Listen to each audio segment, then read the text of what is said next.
It's Okay. live on Oh, live Facebook on Facebook. Hi, everyone.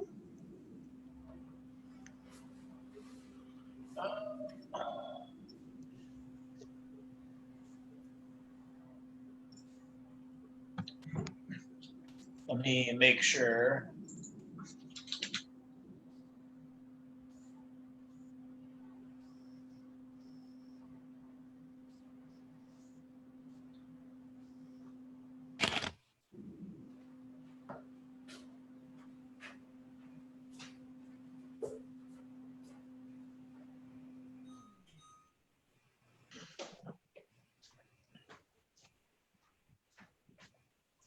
All right, yep, looks like we're live. So whenever you guys want to get started, and I'll try to keep an eye on the questions, any questions or comments that come through. Okay. Perfect. Thank you. Awesome. Well, everyone, welcome to our communications lesson. Thanks so much for joining us. If you've been watching, this is our third lesson. If it's your first time joining us, we're excited that you're here. If you're watching at a later time, we're so happy you're watching this lesson as well. Please feel free to leave comments if you're watching right now, or to reach out to us after. Derek and I are going to put up our contact information at the end of today's lesson, and feel free to reach out to us with any comments or questions, or is something you want to learn about in the future. We hope to keep doing these every Friday at 1 o'clock. Derek, do you have anything you want to add? Well, I just, like you did, and so, say welcome, and so, we're glad you're here, and and hopefully today, and we can put some more information out there that you can use for your future and current endeavors and stuff. Hopefully this today's lesson will help you out very much. Yes. And if I didn't mention, my name's Mary. I'm on staff at SOMO, and Derek is as well. And we are both passionate about communications. And the last few weeks, we've been talking about the definition of communication, what makes up communication, the different parts of a speech, really any detail you can think of. But this week, we're going to really focus on the message. We know that communication consists of a sender, a message, and a receiver. And that message part is so very important because we will always have a different audience, and that means our message should always be different. And that's kind of what we're going to look at today. But we do want, in case you haven't been on our last classes, or in case you need a little refresher, we are going to just go back to the basics, just a little bit of what we've done the past few weeks. So, Derek, what is communications? Communications is basically it is the act of giving, receiving, and sharing of information. That's basically all it is.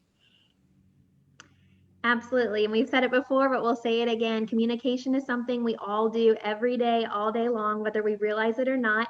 Not just talking to each other, especially now being isolated and in quarantine at our homes. Communication is really important, and it could be via social media or email or texting or calling. Again, we're all communicating every single day. So that's why we're going to take a look at the messages that we are sending. A refresher to go back through the parts of a speech that we went through last week. Derek, do you want to talk about those? Sure. The opening is, you're introducing yourself and, letting people know exactly what you are getting ready, what they are getting ready to hear. Um, ex- Introduce yourself just a little bit, tell a little bit about your background, and then, you want to give an opening line or a catch line and stuff. And we'll get to that in a little bit. But the body and stuff, is what really, really draws people in. It's about your story and how Special Olympics has affected you in your life and how it affects others. And then the closing stuff, it's like when you're getting ready to wrap up everything and stuff, kind of summarize everything up and stuff, and just kind of leave it at that and stuff, and ask, if people if they have any questions and as well. Absolutely. Yeah, this diagram and stuff, is how me and Mary we look at a lot of things like a hamburger and stuff, the bun and stuff, both buns, the opening is good, and but the best part is in the middle, in the body. It's basically what makes you stand out, and so what makes you so passionate about special Olympics, and what you are trying to accomplish by giving this presentation to your certain constituents. Then in the end, and the bottom bun and stuff, is basically to hold that hamburger together and stuff, and keep it wrapped up and stuff, So that's what makes it so well, and stuff, that's just how me and Mary love to see us. Yes, we love a good food analogy. It makes us hungry, but it's also easy to remember how things work. I love this hamburger analogy because it's so simple, but it's extremely helpful. I like to think of it as if you're giving a speech, you want to make sure you have all of the ingredients to make it wonderful. So if you have a hamburger that has that top bun and all these great layers in the middle, but then is missing the bottom bun, it's going to be a mess. Just like your speech, if you stop all this, if you're telling this great story and then you stop and it's silent and you didn't wrap it up at the end at all, it's going to be awkward for yourself and your audience. So it's really important to close everything together and not to forget any ingredients that make it great. So that's why we love this hamburger analogy so much. So we asked you all last week, we talked about catch lines, explained what they were. Derek and myself gave our catch lines. So we want to hear from you. Lena, have you been able to prepare a catch line? Yeah. Awesome. Do you want to share? My catch line is Special Olympics changes lives. It changed mine. Ooh, it's a good one. Very good. That's awesome. It definitely catches people's attention and they want to then listen on to what else you're going to talk about. You definitely want to hear your story after hearing that and wonder how Special Olympics has changed your life. Very cool. That powerful statement that reels your audience in and makes them want to stick around and listen for more. If there's anyone watching on Facebook, let us know your catch line, or we hope you're thinking about it. You can share next week, or leave a comment later on. We would love to hear your catch lines. And I did ask Lena. She's been great on coming onto our communications classes, and I know she's learning a lot. She was already a great communicator, but anyone can always be learning more about communications. Derek and I learn every time we're teaching communications courses. But I asked Lena, since she was on last week and got to hear about the parts of a speech and really get a good refresher course. We were wondering, Lena, if you would share the opening that you prepared, that you let us know that you'd been working on. Yeah. Thank you. Thank you for joining me today. My name is Lena Hudson. I am here to share my story about Special Olympics has changed my life. Awesome. Very good. Derek, I would say she covered every piece pretty well, right? I do, yes. She said it was short, but she thanked her audience. She introduced herself. You gave your catch line, right? And then she gave the purpose of what she was going to be talking about, right? Right. Did she give do we have, okay, the ask is at the end, right? Or can they have that in their intro as well? You can give the audience a hint on what you might be asking, but really the opening is getting their feet wet, introducing them, reeling them in with your catch line, and just getting them comfortable with what you're going to be talking about. So Lena, I think you handled that really well. So way to go. I think so as well. Good job, Lena. Awesome. Very good. Thanks for sharing. Again, I hope everyone over the next few weeks ends up sharing the different parts of the speech that they're developing. Again, your story should constantly be changing because our lives are constantly changing. And right now we have a lot of time to think about those stories that we know and love so much. So we want to keep hearing from you. Dirk, do you want to talk about preparing for a speech? Sure. Why should I give a speech? Well, the reason is because you are credible. You have credibility. You are the one living your story. You're the one living this. Your presentation should be about you and something what Special Olympics means to you and what Special Olympics done for you in your life and how it's changed and what you would like to see uh, get and what you would like to have or get out of Special Olympics as well. It also depends upon who you're talking to. Your audiences change all the time. Um, you could either be talking to a donor. I mean, well, and I'll get into more on this in a little bit, but there are various different constituents that you might be presenting to. I've given multiple speeches to multiple different constituents, and so my speeches has always changed a lot. Well, not really a lot, but I've just tweaked a few things out and stuff, and kind of made it flow for each of my constituents that I would give presentations to. So. Absolutely. And we're going to talk about some different things that that you can tailor within your speech to be changed for the audience you're speaking to. Again, no audience, no receiver is the same. So our message should never be exactly the same. You're right, Derek, you might have that template, those key things that you hit, but there are certain things that need to change to make it make sense to the receivers. But I like how Derek said, you are credible. No one knows your story better than you. You are the expert at your own story, so you need to be the one sharing it. Also, no one knows Special Olympics better than you. You're the one participating, practicing, competing, training, having life experiences of what Special Olympics has brought to you. No one can share that as good as you can. So we need you to be those storytellers. So we're going to talk about target audiences. And what we mean by that is really finding out before you're going to deliver a message, finding out who your audience is and who you're going to be talking to and what they need to hear. Really altering, tailoring your message to make sense for that audience. And we put together this list. I'm going to let Derek go through it. And we want to hear if you know of some other target audiences. These are ones that really surround Special Olympics that we could see you presenting in front of. But again, just some ideas and be thinking about how your messaging might change for these different audiences.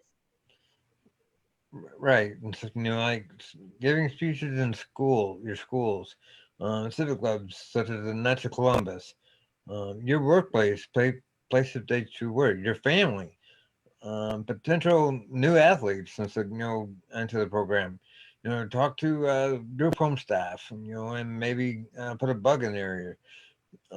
Sponsors, different potential sponsors to help sponsor an event. The law enforcement torch run, which is really, really big for us. At your games, at sporting events, potential volunteers, people who want to come out and help. Your government and your Parks and Recs department. Who else do you think you could possibly consider a target audience? Leonard, do you have any ideas? Your church family, classmates you went to school with.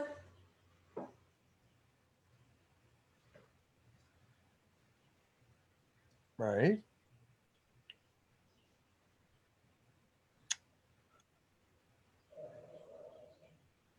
What about your teammates? Oh yeah, that's a big one.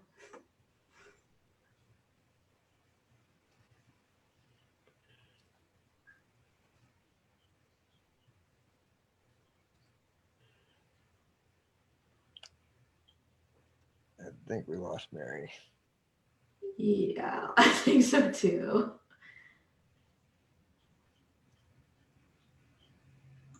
Just keep on going, Derek. She'll hop back in.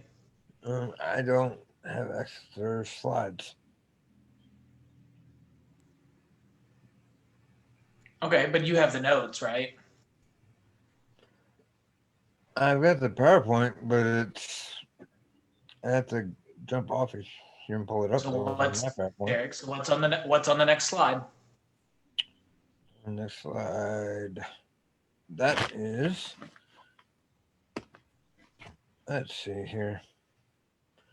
I don't have the PowerPoint up on mine, because I can't go through it like I did before. That's not a good thing.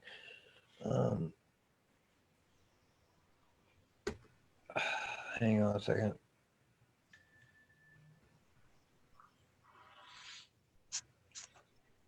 What else could you talk about in the meantime, Derek? Well, anyways, also, other than talking to your target audiences, the different types of parts of your speech, you could be talking to people, asking, them for donations to the Special Olympics, or you be talking to them for,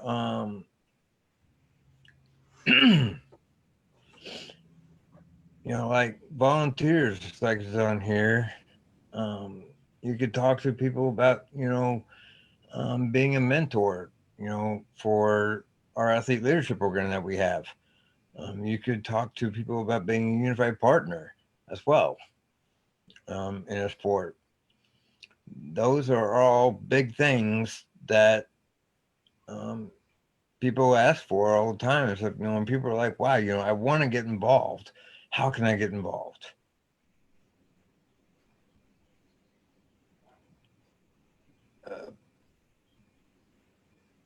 My screen just went completely blank. There she is. Who's Mary? So sorry You're about muted. that. Yeah, sorry. I have not had an issue with this all week long.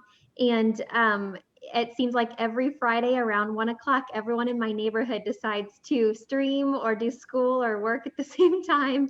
And it causes a problem. So I am sorry. Let me get this PowerPoint back up for us.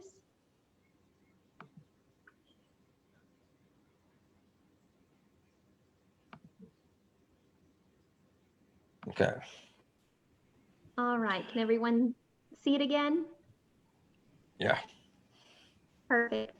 So let us know in the comments if you think of another target audience, or if you've given a speech in the past. We want to hear who you have given speeches to.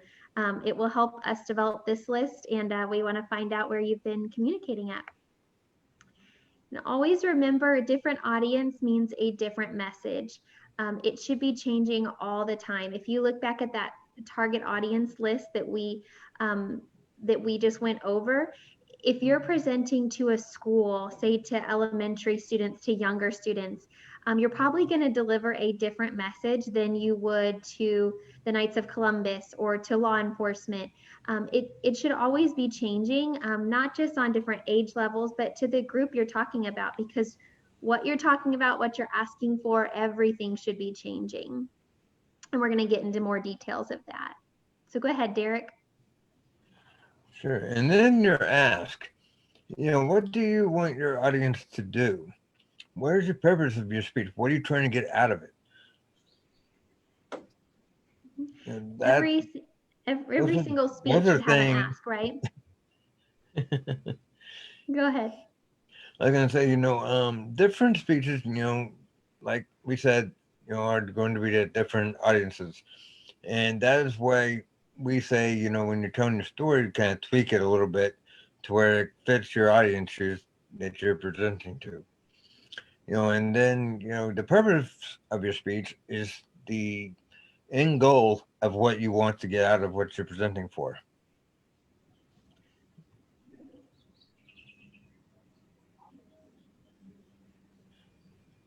Now, what could you ask your audience to do?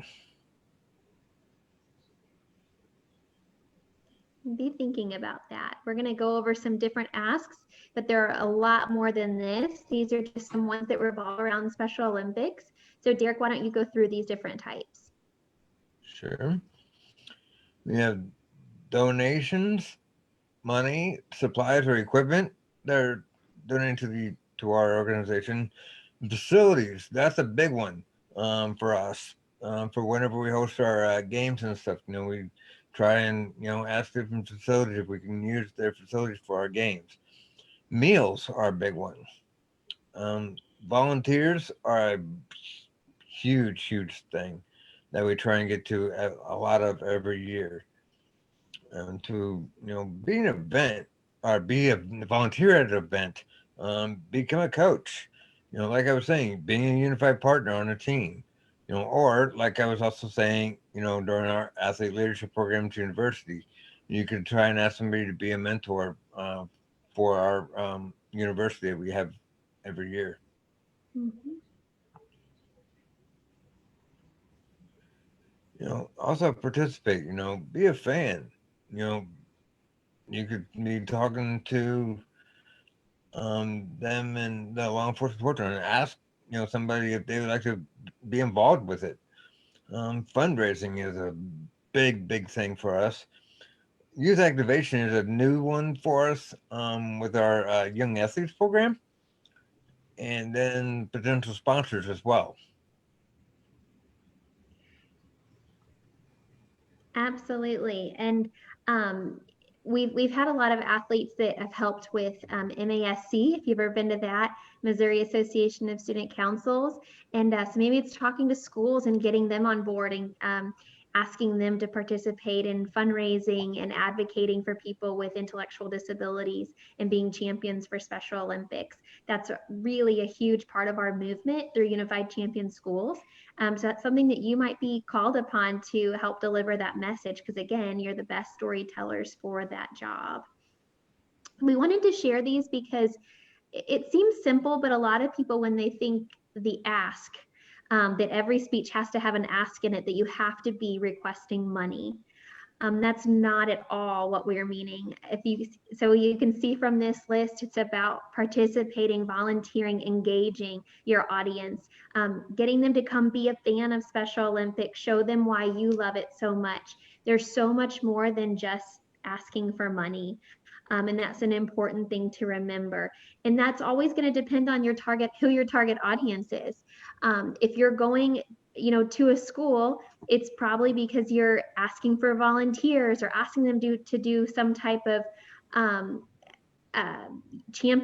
unified event, something like that, not necessarily asking them to donate money as children. So it's always tailoring your message to fit that audience. And there's always an ask, though, absolutely always.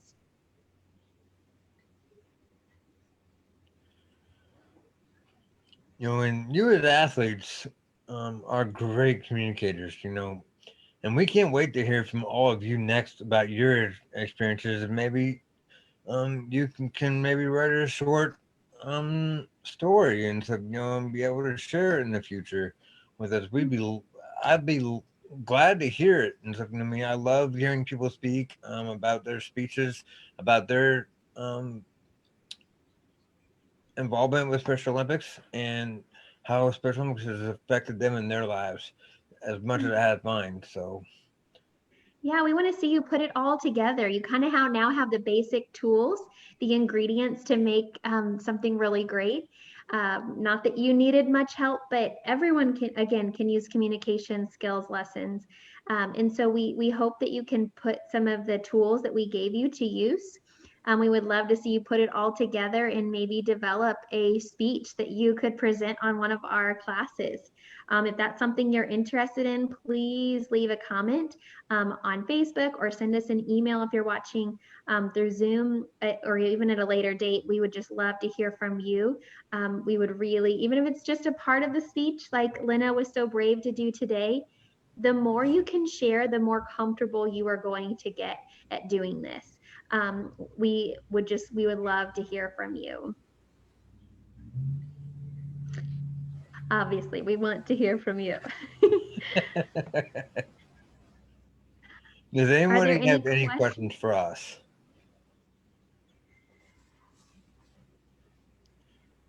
Nothing on Facebook. Oh yeah, go ahead. No, I was just saying nothing on Facebook right now. Oh, that's okay.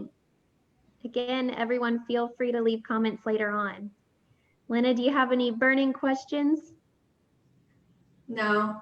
No. No, that's okay. Remember, that's an important part of your closing in your speech, to always ask your audience if they have questions, and make sure to be prepared. If they're going to ask questions, you need to have some answers. But it's okay to also say you have to get back to them. But it's always important to open it up for questions at the end to engage your audience. So I know today's lesson was a little bit shorter. Our goal in the next few weeks is to add more to these lessons, but we really felt like today it was really important to talk about the message and tailoring it to different target audiences, and making sure that you keep being reminded that you should always have a different message because every audience is different. But Derek, do you want to go through some of the different things we're going to be talking about in upcoming lessons? Sure. Like we were talking about our different audiences, that's where we're going to be able to deliver different types of speeches. Your speech delivery, that's basically what I was just talking about.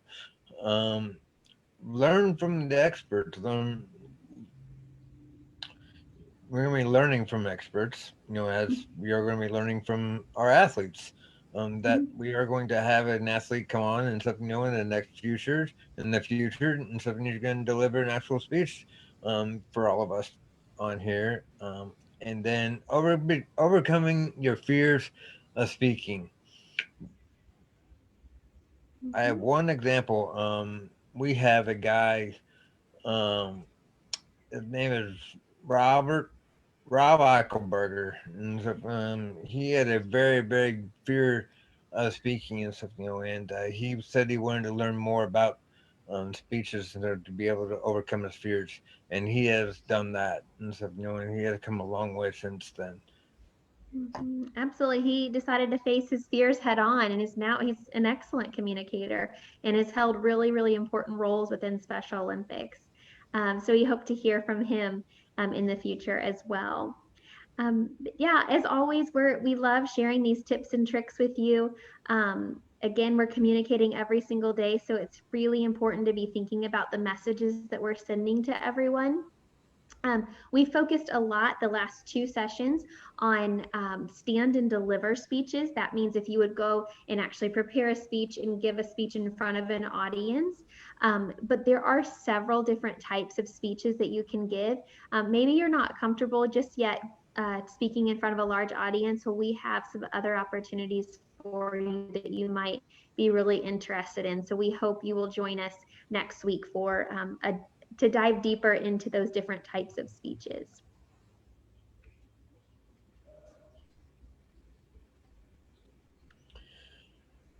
Anyways, I wanted to thank everybody for joining us today. Please follow us as we go forward, with our lessons, at Special Olympics Missouri. You can also hashtag Samo at home. You can also look up our entire list of classes that we are giving and stuff, throughout the weeks at somo.org/at home. You can even learn about our athlete leadership program, which I'm involved with, at somo.org/ALPS. And please, if anybody knows of any athletes that would be interested in something, or if you are interested in learning more about what athlete leadership is, please reach out to myself or Brandon Shotzik or Mary Niswonger, and we would be glad to help get you guys set up. And we would be honored to have you join us. Our next Athlete Leadership Programs University is actually coming up October 9th to the 11th in Warrensburg. So if between now and then, if you have any questions about joining us for that, please reach out to myself or Mary or Brandon, something. Let us know what you're interested in, and we will be willing to work with you on that. And thanks again for joining us. Really, if this is the first time you are watching a Somo at home lesson, I really encourage you, like Derek said, to go to the Somo website or look on our Facebook page and look at some of the different things that we've been offering. Earlier this week, there was amazing art classes. There's different things on sports psychology, exercising, health tips, cooking lessons, anything that you can think of. It's a lot of fun. So we hope that you stay engaged. We hope you're enjoying SOMO at Home programming. We're really proud to be able to offer that to you. So we hope you are taking advantage of it. We hope to see you tonight at 7 p.m. We're hosting a SOMO night at the movies, and we hope that you will join us for that. Tell your friends and family, and we will see you there. And we'll leave our contact information up for a few seconds if anyone wants to reach out to us. We would love to hear from you. Everyone stay healthy, and we will see you next week at 1 o'clock on Friday. Thank you again for sharing, Lena. Bye, everybody. Good work, guys. Thank you. Thank you. Thanks, Brandon.